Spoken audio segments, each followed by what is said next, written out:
What it do, Dream Team? It's your boy D Neal back with another reaction video. Guys, here we are with why US produced eggs are banned across Europe and vice versa. I'm intrigued to see this one. But before we jump in, y'all know what I need y'all to do.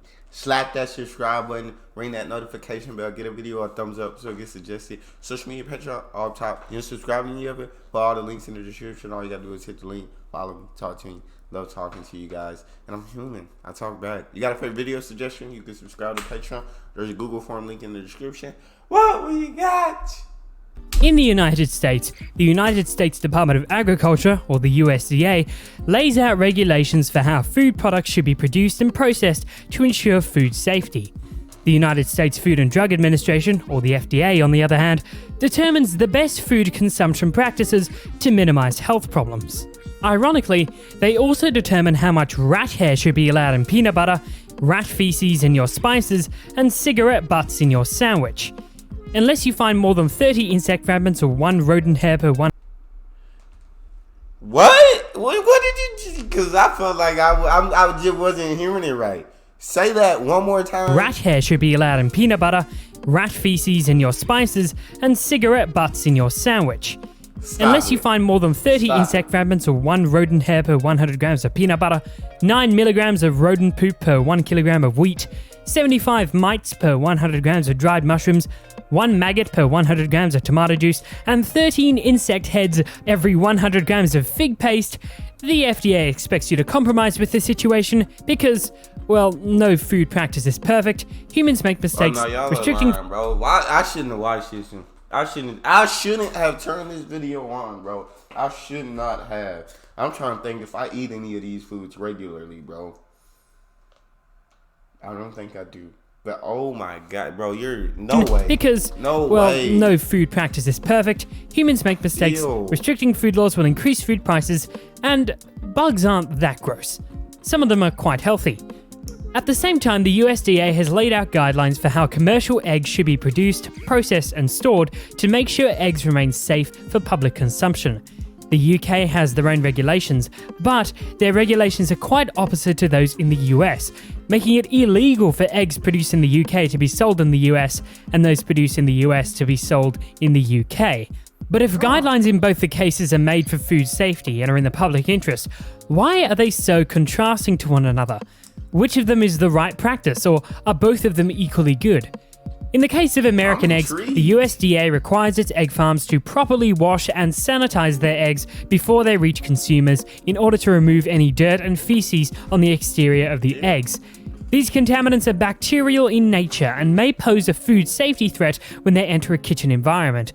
For instance, one may crack open an egg and then proceed to prepare a sandwich with those bacteria-ridden hands.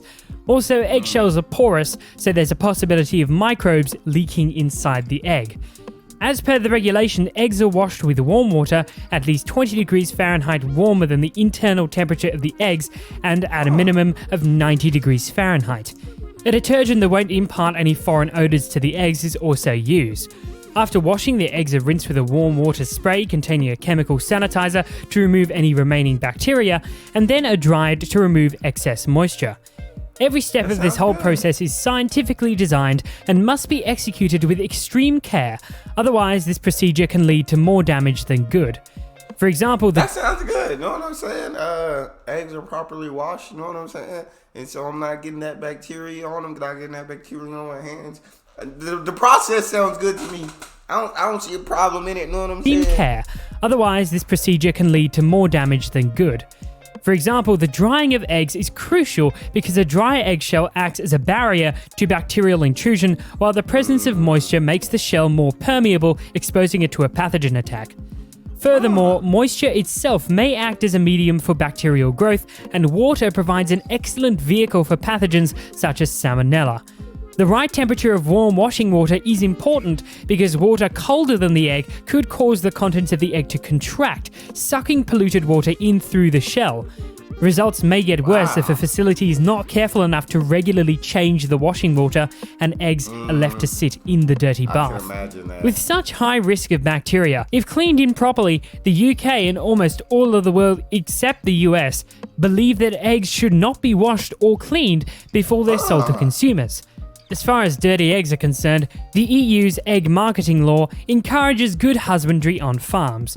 Because eggs can't be cleaned or washed, it's in the farmer's best interest to produce the cleanest eggs possible, as no one is going to buy their eggs if they're dirty. This may not sound too convincing to you, but there's more to it. An egg carries a thin layer of coating on its outer surface called cuticle. This layer naturally protects eggs from almost all contamination and also keeps the eggs fresh for longer periods. Washing eggs damage most of this protective layer and makes them vulnerable to contamination from pathogens and other microorganisms. In absence of washing, an egg is capable of protecting itself naturally, and if care is taken while handling the eggs, the contamination of kitchen environments can also be eliminated. The UK thus believes that a little care is better than the huge risk and cost of washing eggs. Another thing that makes British eggs and American eggs different to one another is how they're stored. In the UK and almost everywhere in Europe, you can see eggs sitting in unrefrigerated shelves of supermarkets. The EU regulations stipulates that eggs should in general not be refrigerated before selling to the final consumer. Chilled eggs, when left outside at room temperature during transit between the supermarket and the customer's home, may sweat and form moisture on its surface, facilitating the growth of bacteria and probably their ingression into the egg. The American system, on the other hand, instructs its seller to refrigerate eggs under 40 degrees Fahrenheit in order to decrease the risk of salmonella. Salmonella isn't a big problem in the UK because European farmers have been vaccinating their hens against salmonella since the 1990s and have received good results. Vaccination in the US is not a common practice.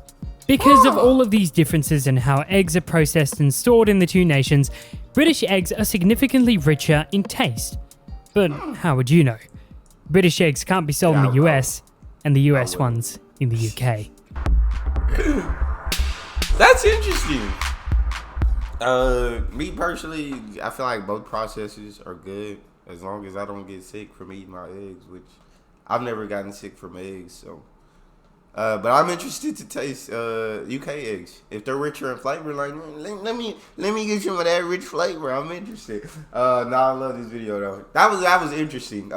Two practices in two countries, both think they're right, and so both are banning each other's for eggs from each other's country. I feel that. That's all we got for this one. If you guys got a favorite video you want to see him react to, you can subscribe to Patreon, make a suggestion, or in the description section there's a Google form link. Hit the link, fill out your suggestion, send it to me. You want me to get yours faster than others, fill out premium, but make sure you hit subscribe to the channel, ring notification bell, get a video a thumbs up so I get suggested. Social media and Patreon all up top. You don't subscribe to any of it, put all the links in the description. All you gotta do is hit the link, follow me, talk to me. Love talking to you guys. You guys are the most incredible team on YouTube. It's your boy D Neal out.